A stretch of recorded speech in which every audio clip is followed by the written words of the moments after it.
നമ്മുടെ കർത്താവും രക്ഷിതാവുമായ ക്രിസ്തുയേശുവിൻ്റെ ധന്യമുള്ള നാമത്തിൽ നിങ്ങളേവരെയും ഞാൻ ഈ പ്രഭാതത്തിൽ വന്ദനം ചെയ്തു കൊള്ളട്ടെ. കർത്താവ് നമുക്കൊരുക്കുന്ന അനുഗ്രഹിക്കപ്പെട്ട ദിവസത്തിന് സ്തോത്രം ചെയ്യുന്നു. വിജയപ്രദമായ ഒരു ദിവസമായി, സമാധാനപൂർണ്ണവും സന്തോഷവും അനുഗ്രഹവുമായ ഒരു ദിവസമായി ഇന്നത്തെ ദിവസം നമുക്കേവർക്കും പരിണമിക്കട്ടെ എന്ന് ആത്മാർത്ഥമായി ഞാൻ പ്രാർത്ഥിക്കുന്നു, ആഗ്രഹിക്കുന്നു. ദൈവത്തിന് സ്തോത്രം. അപ്പോസ്തലനായ പൗലോസ് കൊരിന്ത്യർക്കെഴുതിയ 1-ാം ലേഖനം 10-ാം വാക്യം 10-ാം അധ്യായം അതിൻ്റെ ത്തിലേക്ക് നമ്മൾ കടന്നു വരുമ്പോൾ അവിടെ ഇങ്ങനെ വായിക്കുന്നു: മനുഷ്യർക്ക് നടപ്പല്ലാത്ത പരീക്ഷ നിങ്ങൾക്ക് നേരിട്ടിട്ടില്ല, ദൈവം വിശ്വസ്തൻ. നിങ്ങൾക്ക് കഴിയുന്നതിനു മീതെ പരീക്ഷ നേരിടുവാൻ സമ്മതിക്കാതെ നിങ്ങൾക്ക് സഹിപ്പാൻ കഴിയേണ്ടതിന് പരീക്ഷയോട് കൂടെ അവൻ പോംവഴിയും ഉണ്ടാക്കും.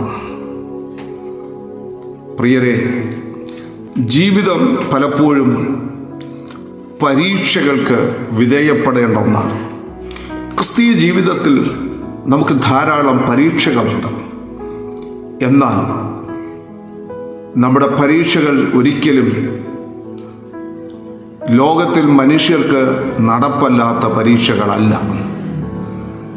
എത്ര വലിയ പരീക്ഷകൾ നമുക്ക് ജീവിതത്തിന് നേരെ കടന്നു വന്നാലും നമുക്ക് സഹിപ്പാൻ കഴിയേണ്ടതിന് മീതെ പരീക്ഷകൾ വരുന്നു എന്ന് നമുക്ക് തോന്നിയാലും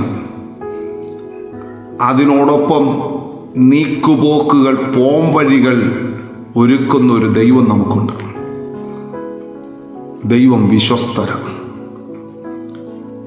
കൂടെ നിൽക്കാമെന്ന് പറയുന്ന പലരും ജീവിതത്തിൽ നാം അനുഭവിക്കുന്ന പരീക്ഷകളുടെ നടുവിൽ കൂട്ടം വിട്ടുപോകുമ്പോൾ, വാക്കുമാറുമ്പോൾ, ഒറ്റപ്പെടുത്തുമ്പോൾ ദൈവം വിശ്വസ്തൻ.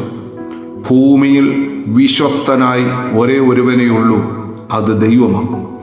അപ്പനേക്കാൾ, അമ്മയേക്കാൾ, പാസ്റ്ററേക്കാൾ, വിശ്വാസിയേക്കാൾ വിശ്വസ്തത പുലർത്താൻ കഴിയുന്ന ദൈവം, ആകാശത്തോളം വലിപ്പമുള്ള ദൈവത്തിൻ്റെ വിശ്വസ്തത, ഭൂമിയോളം വിശാലമായിരിക്കുന്ന ദൈവത്തിൻ്റെ വിശ്വസ്തത, ആ ദൈവിക വിശ്വസ്തത അനുഭവിച്ച് ഇന്ന് പകലിൽ ജീവിക്കേണ്ടതിന് അതെ, ദൈവം വിശ്വസ്തനാണെന്ന് ജീവിതത്തിൻ്റെ ഓരോ രംഗങ്ങളിലും അനുഭവിച്ചറിഞ്ഞുകൊണ്ട് ഏറ്റുപറയുവാൻ നമുക്കേവർക്കും സ്വർഗത്തിലെ കൃപ ലഭിക്കട്ടെ.